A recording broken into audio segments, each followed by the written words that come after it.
I was talking to a coach just a couple days ago who's a business coach. And I asked, any of your clients need some help with public speaking? And she goes, oh, my clients aren't speakers. And I thought, what? Everybody's a speaker. If you have a business, for sure. But even if you are on a team, even if you are a leader of a team, really essential that you become a good communicator. Yes. And my belief is that communication is the key to relationships, great relationships. And great relationships are the key to great businesses. Yeah. That communication is so important. And then the other part of that is just to promote your business. You have to do video. People scared to death of video. Hi, and welcome to the Entrepreneur Freedom Solution Show. I'm Eric Asbeck. I'm the creator of Super Focused Entrepreneur Action Plan. Determine your number one goal and create a focused action plan in 60 days or less. And today we have a special treat for you. We have Marla Press. She's a public speaking coach, and she helps speakers become captivating on stage and connect with their audience. And so you want to get super focused and you're an entrepreneur, I think you'll be interested in this one. Hey, Marla, how are you? I'm doing great, Eric. Thanks for having me today. You are welcome. Yes. And in our chat before we got on the call, I love your enthusiasm. So why don't we just go ahead and jump in? So tell us a little bit about your story and how you got here. Okay, can I start when I was 5? You can start wherever you want. Oh my goodness. Well, the truth is I've been on stages my whole life, and I've been involved with musical theater since I was 5. My parents loved taking me to Broadway theater because they love theater. And so I was used to being on stage and stages and performing, because then I was in musicals and I was a dancer. And then I was a practice management consultant for doctors. And what I realized, I was very comfortable on stage and I was a great performer, but I was lousy at connecting with the audience. Like putting out something versus engaging. Exactly. And performance mode, it's important that how to entertain your audience. Even if it's an audience of one, that's really important.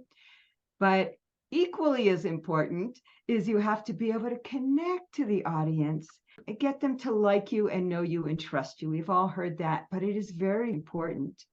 And that's what I was too much in performance mode, and I didn't know how to do that. And then I became highly skilled and a teacher in the art of presence.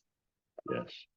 And studying that made all the difference in me being able to connect to the audience on a totally different level, in a deep, authentic way that I didn't know before. It's not something you can really intellectualize about. You can't just say, well, now I'm going to have more presence, or now I'm going to connect. It's the opposite of that, or like another piece of yourself that is beyond the intellect.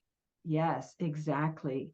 And then, especially during COVID, as we all know, the coaching business, the consulting business, and everybody was pouring out of corporate life and pouring out of working for other people and wanting to have their own business. And now the field, I think they said it grew by 800%. Wow. That's a big field. So to stand out from the field, you got to be a really good speaker. And that's really important. And I realize that a lot of people, they have a big heart, they got a great message, but they don't know how to speak well. So they're captivating and so that they connect. And so that's where I came in, was to really help people with that. Yes. And when you're talking, I was just thinking about that avatar that, I see you as a greeting. And it's like, I just picture myself on stage, and in early days, like when I was in corporate and had to give a talk about some technical subject, and I would talk, but I didn't learn until later that I wasn't even seeing the expressions of the people in the audience. Yes. And we could get away with that for a while, because it used to be where people came to hear us because they needed that information. Now the information's everywhere. You can go to YouTube, you can Google, you can go to ChatGPT. It's everywhere. So people no longer are okay with just information. They want an experience and they want a connection. In fact, they crave that. Yes. And actually, I was going to ask you to tell us about public speaking and why it's so important. I think we've already started to delve into that, but I don't know if there's anything else in addition that you wanted to say. Oh, yes, there's always additional things I want to say is from knowing me. Yes. Well, this is so important, though, really important. It's funny. I was talking to a coach just a couple days ago who's a business coach. And I asked, any of your clients need some help with public speaking? And she goes, oh, my clients aren't speakers. And I thought, what? Everybody's a speaker.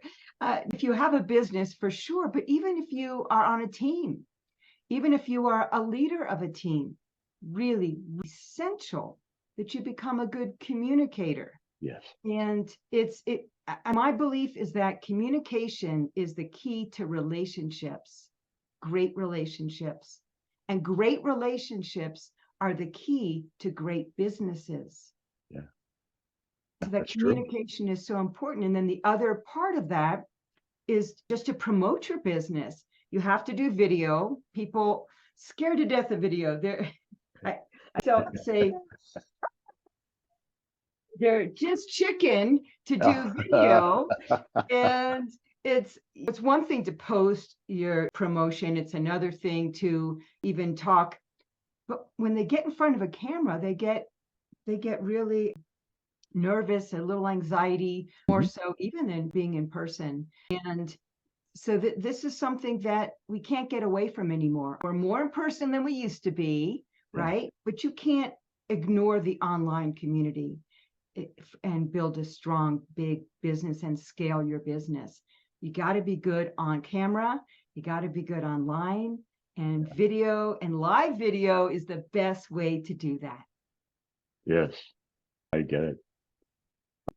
So you sold me. So how does somebody do that? How does somebody become a public speaker who engages the audience and connects with them and they hear you? There's definitely an art to it. And first of all, you have to hook your audience. Sometimes when I'm in a group with a significant group of people, and I say, take out your hooks, take out your fingers. They're no longer hooks. They're no longer fingers, they're hooks. You got to hook your audience. But the truth is, if we're in person, we have maybe 10 to 15 seconds to hook the audience. If you're on social media, you got about 3 seconds to hook your audience, or they'll scroll by you. And that's crazy, right? 3 to 10 seconds, but it's becoming a fact. And certainly you have to hook them in the first minute, or you will definitely lose them. So how do you do that? Well, there's a lot of ways to hook. One could be saying a statistic, but it can't be an overused statistic. It's got to be something that people haven't heard of before, or a twist on a statistic they've already heard. You want whiplash for them to really get hooked. Like that didn't quite compute. You want them to lean in, like, what is she saying? What's it saying? And so you want that whiplash and that hook immediately. And that could be through a prop. It could be through a statistic. It could be through a story. Stories are great. And there's through a question. It could be, yes, asking a question. But here's what I see some speakers do that I consider a mistake, is they'll ask 3 questions in a row. So too many questions is not good. Questions are good. Too many are not good. And it's the old way in person where they used to go, raise your hand if, and it just feels salesy. It feels old school. I talk about old school versus new school. Speaking has changed, and you got to learn those new techniques. But yes, a single question, maybe 2, but then you have to ask a question that 90% or more of your audience is going to say yes to. So that's another mistake I see people make. And I got a whole bunch of other mistakes people make that we'll get to in a minute, but this is just really important for that initial opening, because I see this so often. Is they'll ask a question and maybe only 30% of the audience can say yes to it. Well, that's not helpful. You want your audience saying yes from the beginning, and yes as often as possible. So they'll say a big yes at the end. Yeah. Hear you. I actually, so I'm, this is perfect. We'll delve into some more mistakes, but I've also heard it. So maybe this is a segue into that, because I've also heard it said that you could make some bold statement that people go, wait a minute, I don't know about that. Yes. Oh, I love this that you brought that up, Eric, because here's a mistake, and you can go back and forth. Hey, this is all free form. So, Right. because this is so important. A lot of speakers just want to be liked. They don't want to be rejected. They don't want to be judged. That is the biggest reason why public speaking is the greatest fear, even above death. People fear it. There's even phobias for public speaking. That's because the truth is we are judged. We are judged from the first second. But it's instead of, you want to be likable. You don't want to be not likable, but you can take a risk by being edgy, by saying something controversial, so that when people know where you stand, they respect you, become credible, they listen, and you might get a few people that are going to get turned off, but that's okay, because you're going to get more people that are going to love you, versus if you're just likable and you don't take a stand and you're not at all edgy, people are going to like you, but they'll be bored or they won't be motivated to work with you. So that was a great point. I talk about that all the time. Don't just be likable.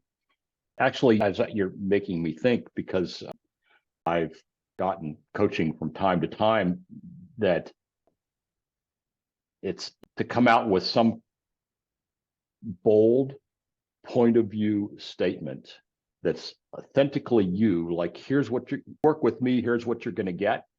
And it gives people a chance right up front to opt in or out.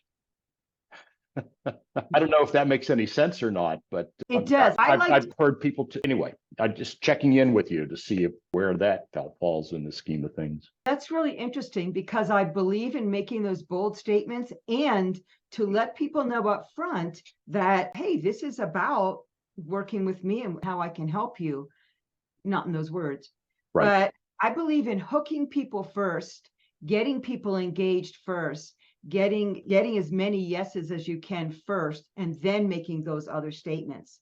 So the first thing I recommend is the hook, but then we want to go into the captivation. And the way to be captivating in part is those bold statements. Another way is the compelling story.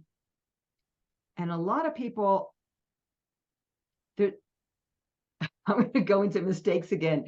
That's great. That's perfect.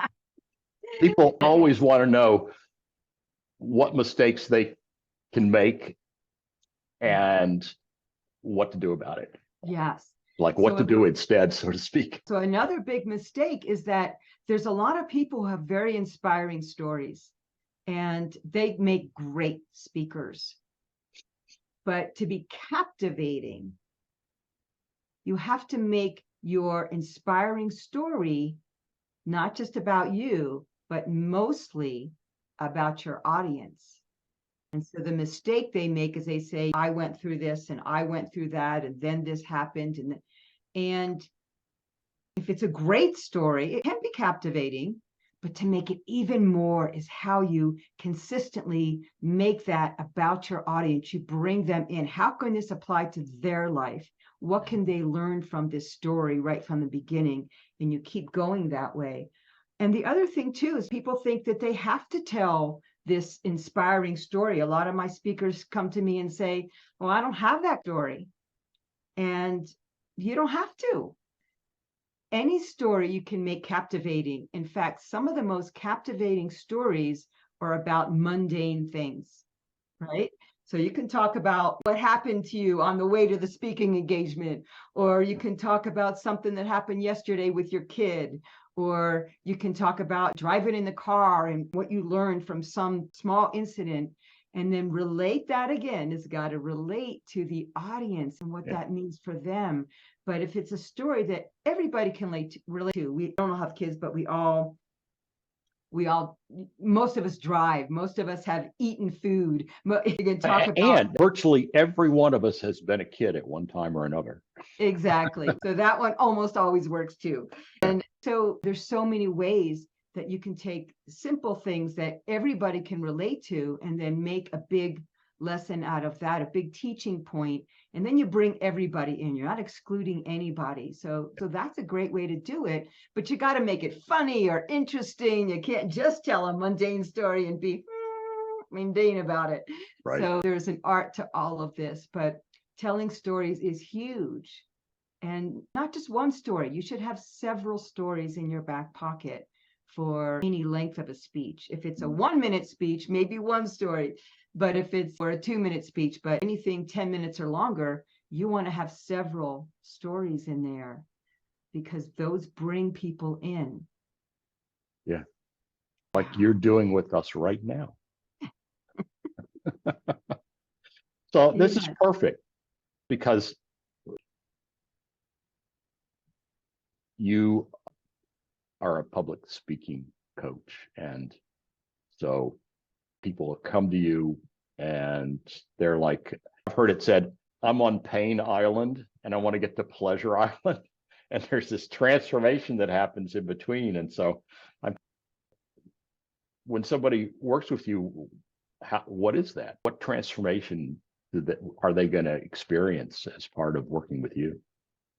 Great question. There are a lot of pain points when it comes to public speaking. We talked about it being this huge fear.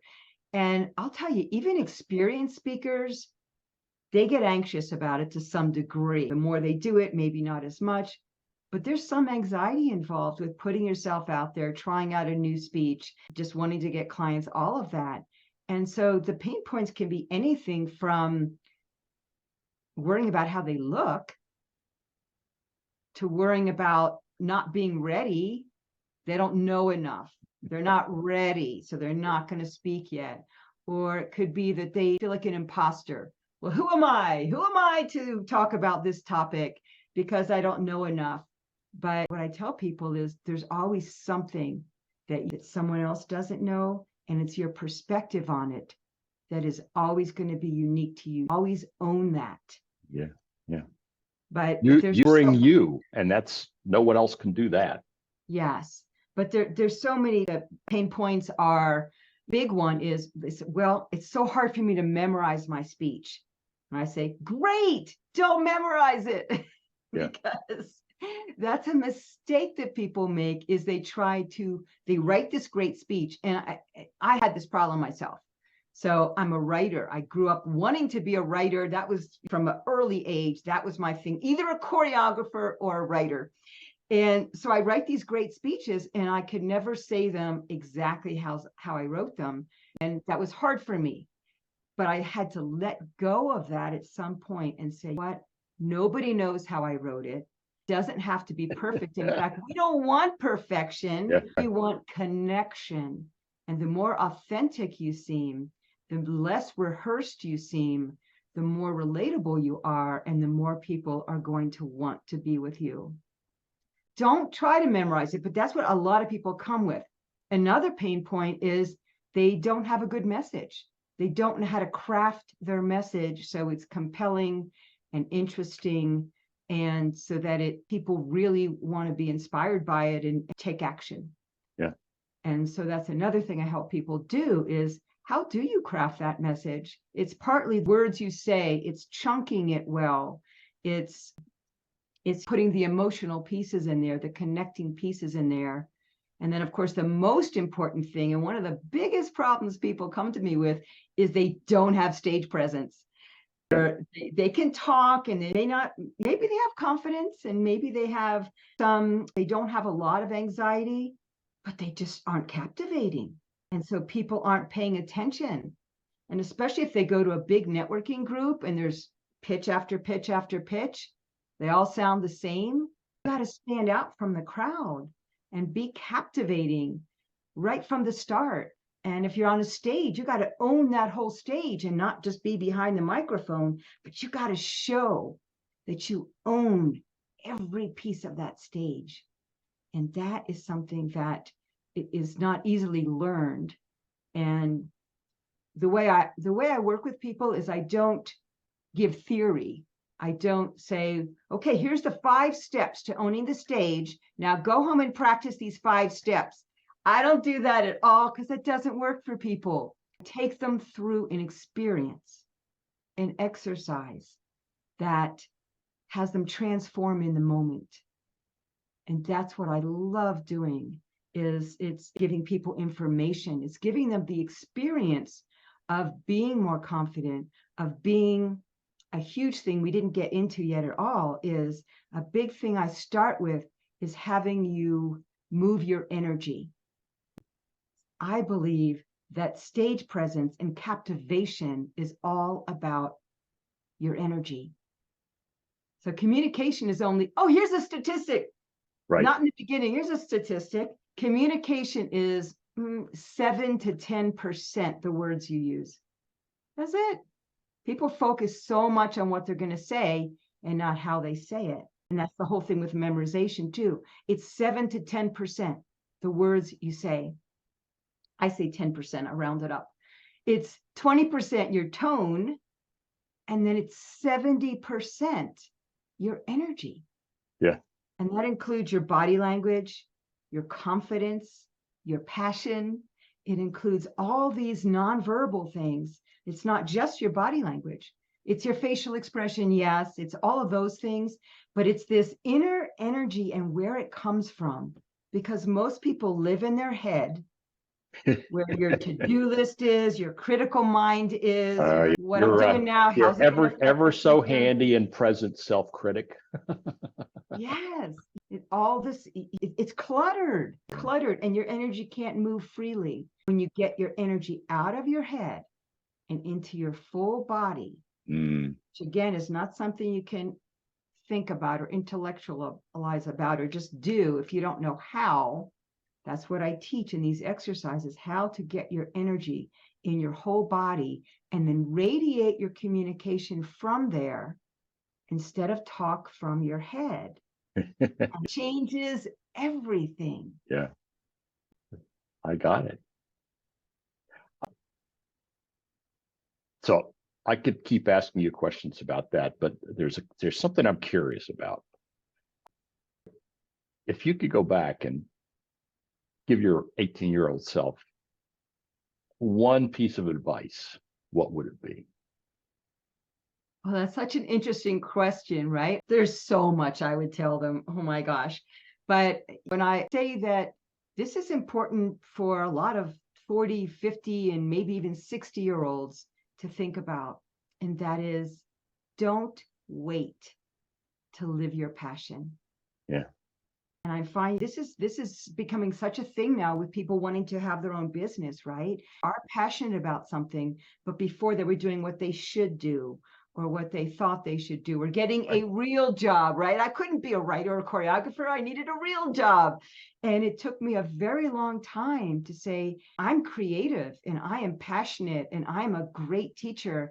And I have so many talents that I haven't used in my real job. And don't wait for that. There's not going to be the perfect time. Maybe it's hard because you have kids, or maybe it's hard because you're dealing with aging parents, or maybe it's hard because you think you're not ready. But trust Well, you yourself. sound like you're speaking from experience, like that you waited for a while. I just get that sense. I like to say I had to get that 2x4 hitting me on the head. First, it was a nudge. Then it was like a whisper. And then it was a 2x4. It took me way too long to live my passion. And I'm so grateful that I do that now. Yeah. Like, when's the best time to start? The first best time is when you're like 6. And the second best time is right now. Yeah, exactly. And there's so much to that. And but just don't wait, and don't think that a lot of people think, well, I'm not ready now, but it's not about you go from not ready to ready. There's a process, and be okay with being in process. It's okay to get yourself ready and learn more. Get a coach. I believe we all need coaches for different reasons. So get a coach, invest in yourself, and you'll get ready. Yeah. Well, I actually had a very seasoned entrepreneur, a very successful seasoned entrepreneur said something to the effect of, you're never going to be completely ready. It's never going to go the way you wanted. It's not going to turn out exactly the way you expected, and you're going to do fine. I know, right? The perfectionists out there need to let go of that. It's like, then you think you're ready with that thing over there, but then a new thing comes up you have to get ready for. So it's a process. There's not just an end goal and that's it. It's growth. It's a process. Just enjoy the process because it can be so enjoyable. And by jumping in, you're not living a life of always getting ready. Yes. And not being out there. You got to put yourself out there. And that's the thing with public speaking too, is people are very afraid of putting themselves out there, or they'll put a toe in, or they'll do it as a hobby, right. Or they'll play, but they'll play small and they won't have the bigger goals. So my message is play big and enjoy the game. And maybe that's the answer to the question. I would say at the point of wrapping up, is there a question you wish I'd asked you, and how would you have answered it? You ask great questions, and there's so many more. We could have talked about more mistakes and just more content about how to be a great speaker. There's so much to that. But what I just like to leave everyone with is your voice matters. And whether you have an inspiring story that you just want to get out there, maybe you're not making it a business, speak up. Speak up. Don't hold it in. And if you do have a business, you have a passion about something. That's why you created your business. Speak out and tell the world about your passion. It'll make you feel good, let alone you're going to help a lot of other people. I so agree with you. Yeah. Well, listen, I would love to keep talking with you, but I know, right? Maybe we can wrap up by just saying how I'm sure there are people that want to get a hold of you, and how can they do that? The easiest thing is just to go to my website, which is marlapress.com. It's just my name. And my last name, people go, did she say press, like the press? So it's like hot off the press. And Marla is Marla, and then press.com. On the homepage there, you can scroll down and there's a place to set up a chat with me. So we can just do a get to know you session, or what is really helpful for speakers is my hot or not speaker assessment, where you can bring any part of the title, your story, your pitch, whatever you want to work on, and we'll work on it, do some laser coaching, and we'll see if we can make it sizzle. Wow, that's really a generous offer. Totally Love cool. doing it. Yes, well, that's obvious. Okay. So, well, thank you so much, Marla. It's been great fun, and I love your energy, and I'm inspired. Oh, thank you so much. I really appreciate this opportunity to talk to your listeners. So thank you so much. You bet. Take care. You too.